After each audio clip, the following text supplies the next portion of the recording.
ഒരു അത്യാഗ്രഹിയായ എലി ഒരു ദിവസം ഒരു കൂട നിറയെ ചോളം ഇരിക്കുന്നത് കണ്ടു. എലിക്കത് കഴിക്കണമെന്ന് തോന്നി. അതുകൊണ്ട് ഒരു ചെറിയ ദ്വാരം ആ കുട്ടയിൽ എലിയുണ്ടാക്കി. അതുവഴിയെ ആ എലി അകത്തേക്ക് കടന്നു. അകത്തേക്ക് കയറി അവൻ ചോളം കഴിക്കാൻ തുടങ്ങി.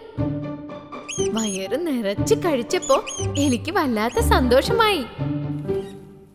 ഇനി പുറത്തേക്ക് വരാമെന്ന് അവൻ വിചാരിച്ചു. ആ ചെറിയ ദ്വാരം വഴി അവൻ പുറത്തേക്ക് വരാനായി ശ്രമിച്ചു. പക്ഷെ അവൻ അതിന് കഴിഞ്ഞില്ല. കാരണം അവന്റെ വയറ് ഒരുപാട് വലുതായിപ്പോയി. അവൻ വീണ്ടും വീണ്ടും ശ്രമിച്ചുകൊണ്ടേയിരുന്നു. പക്ഷെ അവന്റെ എല്ലാ ശ്രമങ്ങളും പാഴായി. ആ കുഞ്ഞെലി പേടിച്ചു കരയാൻ തുടങ്ങി. ഈ സമയത്ത് ഒരു മുയൽ അതുവഴി പോവുകയായിരുന്നു. എലിയുടെ കരച്ചിൽ കേട്ട് ആ മുയൽ എലിയോട് ഇങ്ങനെ ചോദിച്ചു, എന്തിനാ നീ ഇങ്ങനെ കരഞ്ഞുകൊണ്ടിരിക്കുന്നത്? എലി നടന്ന കാര്യങ്ങളൊക്കെ പറഞ്ഞു.